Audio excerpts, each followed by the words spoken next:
So, this is gonna be about money and a few lies about money, and I'll see you after the intro, as always. Because every day, what I do, what we do, what we talk about, yeah.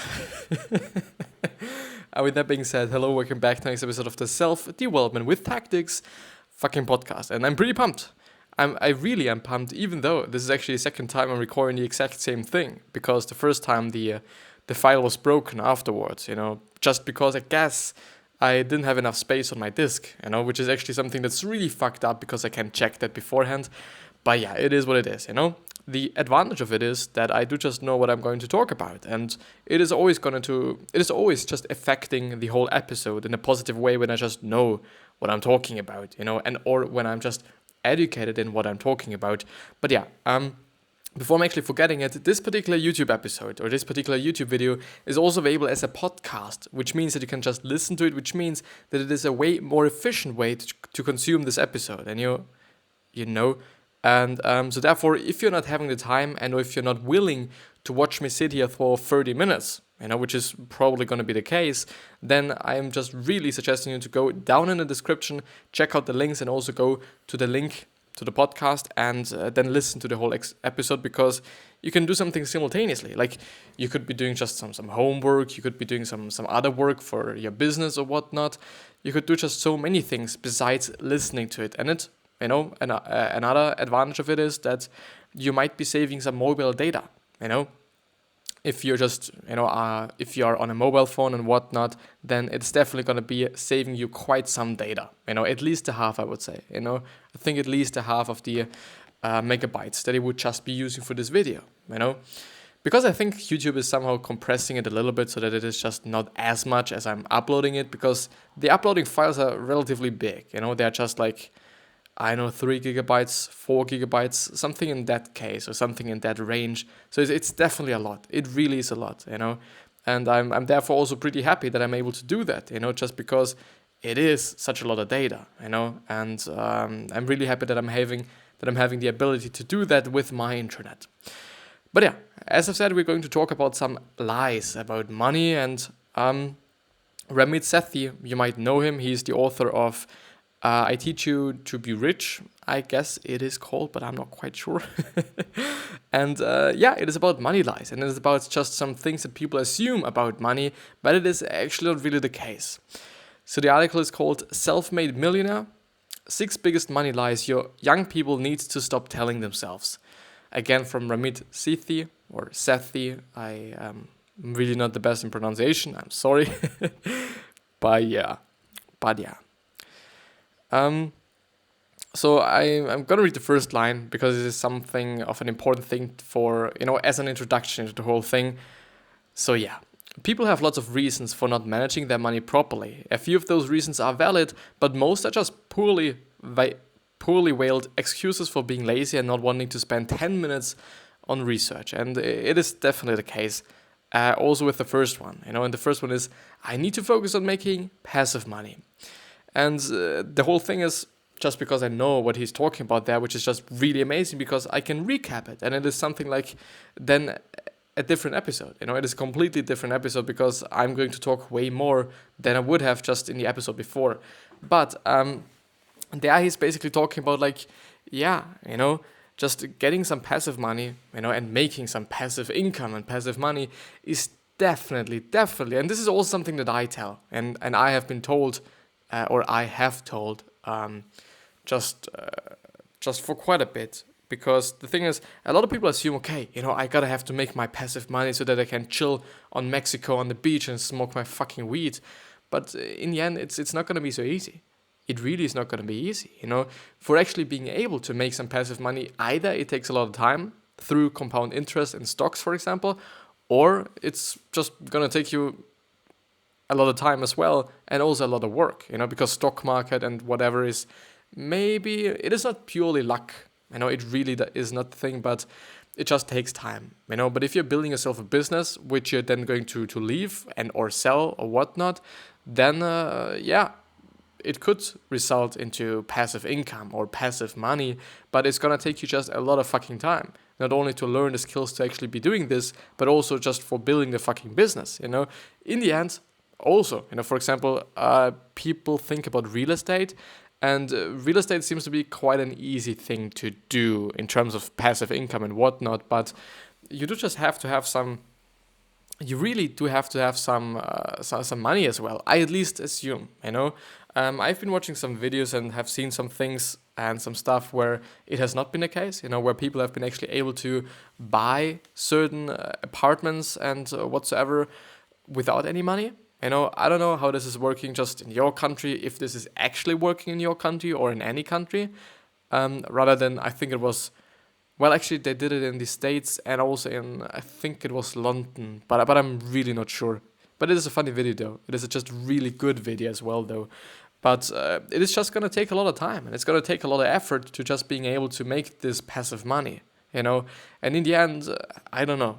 In the end, I think a lot of people would just choose some kind of way to make passive money that they really don't like, And this is then just something that is against everything that I'm basically talking about, to be really honest. Like working on something, that is probably going to take you just 10, 20, 30, 50 years that you absolutely hate.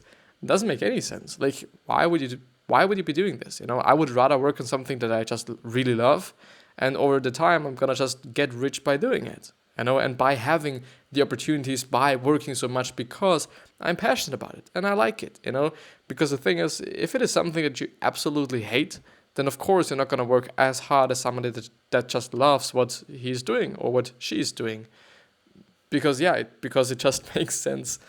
But yeah, let's go to the second lie. And his tip there or his solution there is to just, I'm going to read it actually. Put in the hours and get better at your job so you can earn more money. If getting a raise isn't an option, find another job and negotiate a higher salary. Or just find an additional job, maybe as well. But the thing is, he says that you should concentrate on your active income and your active money that you're making at first. And then you can talk about and also think about some passive money. But at first, you gotta have some money, and or experience and or skills and or just other things. As I'm just thinking about it, because I don't know, something that I'm always trying to do and I'm always just focusing on is just providing every single perspective that I could think of. Because the thing is, life is really not black and white. It definitely is not. And it definitely just has such a lot of facets and such a lot of shades of gray. And therefore, I'm just really willing to provide as many things and as many perspectives as I can think of, because I believe that it could just actually be something really incredibly valuable for somebody, Somebody that might not see those things that I'm seeing, but it could definitely also be the case that you're seeing some things that I'm not seeing, So, if I'm not mentioning some things, then either I do just have to hurry up, or I'm just forgetting it, or I'm just not thinking about it, or something else, I don't know. The second one, let's talk about the second one. If I just try harder, I can save more money. And at first I had to say that it is actually somehow right, but I do also understand what he was talking about there, because a lot of people think that, they just have to try harder and that everything will be good. But in the end, isn't it about principles, and isn't it about some core structures and core principles and core rules and whatnot that you have to actually being able to save money and or invest money? Is it about investing, or no, it's about saving? Because I don't know, just in the end, at first glance, I do have to say that it's just is somehow right, but as I'm thinking about it, it's more like, just save your money. Like, just don't use your money for things. And something that he's also pointing out there in the end is automating the whole saving thing, automating it so that you're even not able to use the money that you wanted to save. It's just a pretty handy thing and a pretty nice thing, but something to look out for, maybe, because I'm really not educated in the space, is just some fees that you might have to pay for this certain thing, for the automation thing.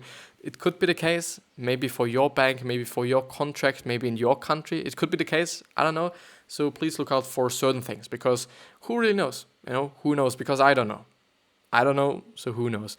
But it is definitely a good thing to just automate your savings, because a lot of people struggle with it, and I'm seeing it as well. And the funny thing is, I am really not struggling with saving money. I'm rather just really struggling with investing it and or spending it on things, because I'm really not spending my money on anything but food, and that's just really it got a pretty rare thing, because I'm also just tending to think about like, well, should I really buy myself some food, or should I just wait those 3, 5, 6, 7 hours until I can eat something at home or whatnot? Because I don't know. I mean, it isn't a lot of money that I'm spending on my food either way. Like, I'm either saving just a little bit, or I'm just spending a little bit, because I'm really conscious. I really am conscious about the things that I'm just using my money for. And I'm always trying to just be on a budget. And I'm always trying to just really not use a lot of money and or spend a lot of money on whatever it is. I'm always trying to go with the cheapest option that is giving me just kind of the best results, some kind of, because the thing is, of course, you can buy yourself half a kilo of white bread, which is going to be relatively cheap compared to some healthier bread, but I do not want to eat it, and this is something against another principle that I'm having for myself, which is healthy eating, and therefore I'm just going for this a little bit more. Just, it doesn't actually have to be the case, healthy things do not necessarily have to be just more expensive. Often it is the case, I'm really not going to lie there. I'm really not going to be just playing this kind of, okay, it is really not that expensive to eat healthy. It is, it is. Some things are really fucking expensive, like nuts, for example. Nuts are incredibly expensive, at least in Austria. But some other things, of course, like fruits, they're also not that cheap, and veggies. Some of them can be cheap, and some of them are definitely also not really cheap. But, it is also the case for sweets and whatnot. Sweets are definitely also not pretty cheap. Some of them are pretty cheap, and some of them, because they are brands, are relatively expensive, I have to say. And yeah, the bottom line of it is that you should just, as he also says in his solution, automate your finances so you're not tempted on your willpower, or dependent on your willpower. The third one, the third lie. I'm going to start keeping a budget. I'm going to go straight to his solution, because he's giving you a plan, because this is now going to be about having a plan as well. And I got something wrong about the second one? We all know we need to save money the same way we know we need to exercise more, eat healthy, and call our families regularly.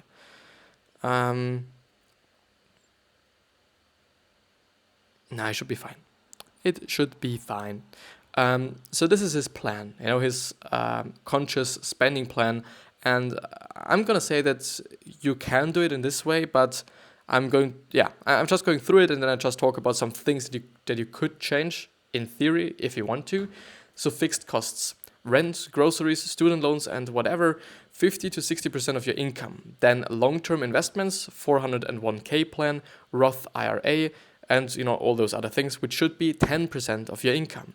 Saving goals, so holiday gifts and vacations and all those things that might be just that you just have to save for, should be 5 to 10% of your income. And then guilt-free spending, which is 20 to 35% of your income, which is just movies and dining out and shopping and all those things that you actually do not need, maybe, but you want. And the thing that I've also been talking about just in the original episode, which is broken, unfortunately, like, the funny thing is, I'm really not as pissed as I have been just before. Obviously, like, it is really not a good thing, I'm stretching to being able to just do whatever I want to do, and then if it is not working just because I'm a dumb motherfucker and do not really check, if everything is alright and whatnot, like, yeah, it is a fucked up thing, like, yeah, but it could have been worse, it could have really been worse. So I gotta have to say that you could just also be like, okay, instead of 50 to 60% of your income on rent and all the other fixed costs, you could somehow try by moving out, by just renting another home, by just buying less groceries and whatnot.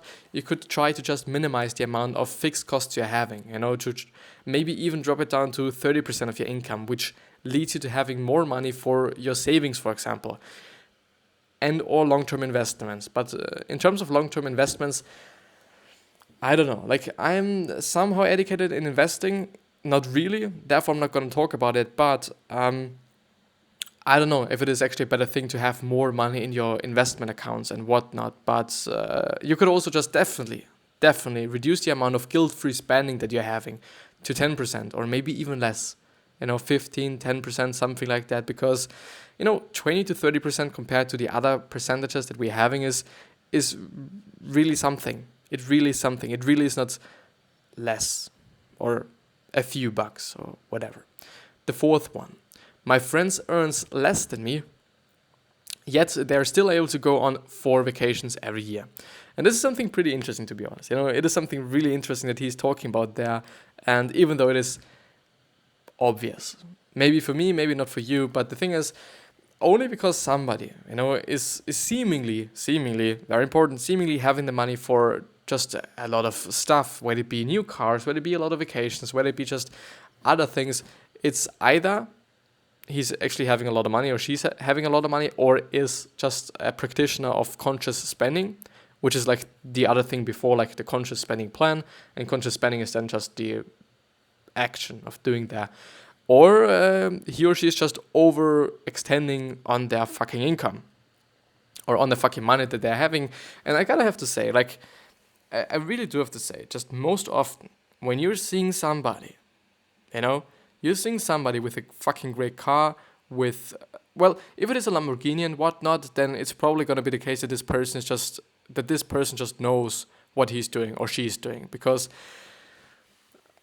I don't know, like, at least in my hometown, like, my hometown is a pretty small city, and there's 1 or 2 guys with a Lamborghini actually, and they just have a business. I do have to say that you do not have to have a Lamborghini even though you have a business, and even though you could and you're able to just have it, because I don't know, like, why? You could also put it into your fucking business and then just get more money out of it in the next 5 years than just pulling the money out of it now and buying yourself a Lamborghini. It might be something that really makes you happy, and I'm really then not saying anything against it. Then please do it, of course. If it is really making you happy, but it is just rarely the case, and this is the point. But yeah, so if something is making you happy, please just use your money for it, no matter what. But often it's the case that people are just really overextending themselves on their income and on their money and whatnot. And it is really often the case. And I do believe that you know it as well, those people that are spending the money on, like, people that are looking pretty rich, but they are not, And the thing is, and something that I have been thinking about, and then I think I will be thinking about it just for many years from this point on as well. Why are people doing this? Why are people actually spending their money on things they might like? But most often they do just only like it because other people then think that they are rich, or that they just have done something in their life, or that they have just made it and whatnot. And I guess it is actually the case. I do not even say that it is conscious. It could definitely be subconscious, something that I could also think of. But yeah, like, why are people doing this? Just, I don't know, does it really matter what somebody thinks about you? Or does it really matter if somebody thinks you're rich or not? Or you're just making a lot of money or not? Of course, the thing is, and this thought also leads me to another thought, which is, if you're having a business, do you actually have, and I think I'm going to ask these questions I've gotten afterwards, because he's actually having a button on his website, which is all about being able to ask questions and whatnot.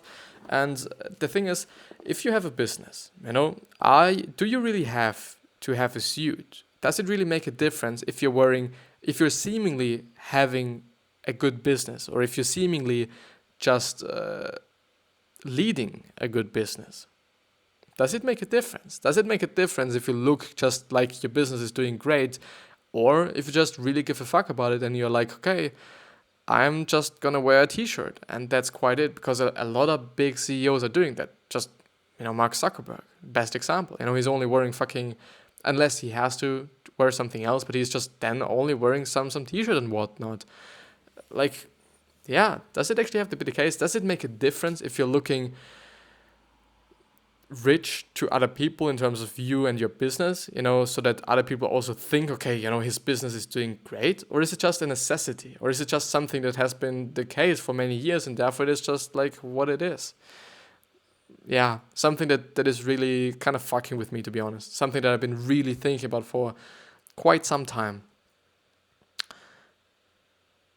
The solution, therefore, would be refocus your financial aspirations and strive to become like people who make conscious money decisions. So really also don't compare yourself to those people that are actually kind of spending their money on way too many things and money that they actually don't have. Don't follow the examples of those who show off by spending more than they have. And if you suspect they can't afford it, they probably also can't. The fifth one, I'm going to start investing. So there's a little study, and it is like, okay, just the majority of under 35 aged people in America do not have any stocks and whatnot. I'm just going directly to the solution. Any new topic is overwhelming. Diet, workouts, regimes, parenting. The answer isn't to avoid it. It is to pick a source of information to learn from and then actually start investing, because a lot of people think that investing is actually a really complicated thing. It really can be, but as he says, a lot of things are really, really, really, really complicated in the beginning, whether it be working out, whether it be diet. So many things, so many different things are really difficult in the beginning. Therefore, just start to learn some things and then you're able to invest your money and buy yourself a book. And I think it is enough. Like, what is it called? It's a really, I don't know. I think you should just buy the most or the best rated by people that know what they're talking about. Really important. Warren Buffett, for example, or Tony Robbins, for example, or Ray Dalio, for example. I don't know. Just then also listening to people that haven't done anything in their life is also, I think, a mistake then. And the last one, the last thing, wanting to get rich is bad. The thing is, and I've been also talking about it in the original one that broke. Again, the exact same thing. But I've never ever thought that so many people think that actually being rich or the willingness to be rich is actually a bad trait or is actually a bad thing. I always thought like, everyone wants to be rich and everyone wants to be able to do that and whatsoever.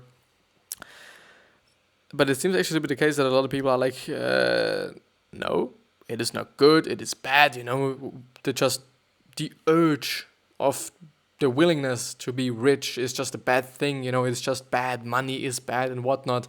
And of course, if you're thinking like that, of course you're not going to be rich because subconsciously you're going to sabotage yourself. In the really end, you're going to do this subconsciously. And as he says, because, I'm going to read his solution and I'm going to show you as well. Think about what living a rich life means to you and let that inspire you to take action in growing your money. Because living a rich life doesn't necessarily mean the exact same thing to anybody. Everyone thinks about being rich in a different way, whether it be having a lot of cars, whether it be just having girls around you all the fucking time, or whether it just be being able to provide your family with what your family needs and what your kids need. And it really depends on how you're thinking about it. It really depends on that, because of course, if you think like, okay, I'm gonna just earn a lot of money to fuck over my ex-girlfriend or my ex-boyfriend, I don't know, okay, of course it is a goal and whatnot, but I don't know, think about your legacy as well. And it also depends on how you make your money. It is not also only about money, but it is also about how you make it. If you're making it in a way that you cannot really be proud of, I guess think about it again, because there's definitely just so many cases and so many ways to make money that are really good and that are benefiting a lot of people. So, I don't know, choose the right one, I guess. And last but not least, Ramit Sethi, author of New York Times bestseller I Will Teach You to Be Rich, has become a financial guru to millions of readers in their 20s, 30s, and 40s. He became a self-made billionaire at a young age, thanks to his website, which he started as a Stanford undergraduate in 2004. Book and personal finance courses. Yeah. Yeah, I think this is it, I guess. Yeah, I think it is. I think this is it. I do hope that this episode's got you something or got you to something. And yeah, is there something else? I do kind of feel like there should be something else, but I'm not quite sure. And I'm not really satisfied with this episode as well. I don't know why. I really don't know why. I kind of feel like I've just done it as quickly as I possibly can without actually having the joy of doing it, because it is a lot of joy, if I'm thinking about it.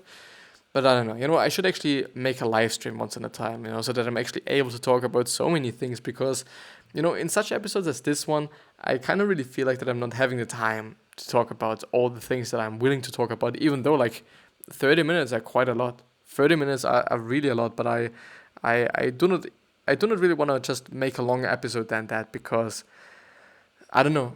A lot of people do not actually have the time for going through a 30-minute episode. I do just also have to keep that in mind. It is really not about me and about me just feeling, I don't know, the best and judging actually my own shit, which is something that we should not be doing. But yeah, I wish you the best health of happiness and also success. And I also hope that you're going to remind yourself on how you're going to be remembered, which basically means your legacy, because we can simulate our legacy by being like, okay, I'm going to be nice, therefore I'm going to be remembered as a nice person. But in the end, it's not always going to be the case, because there's still going to be someone that somehow dislikes you or even hates you just because of no reason, maybe just because of them and not really because of you. But also think about 3 other questions that I'm having for you. The first one is, why are you here? The second one is, what are you trying to change? And the third one is, what is bothering you the most? And these 3 questions are hopefully going to lead you to your purpose, and or leading you to showing your purpose, which is something that's incredibly important. Something that's really important. I'm going to see you the next time. I at least hope.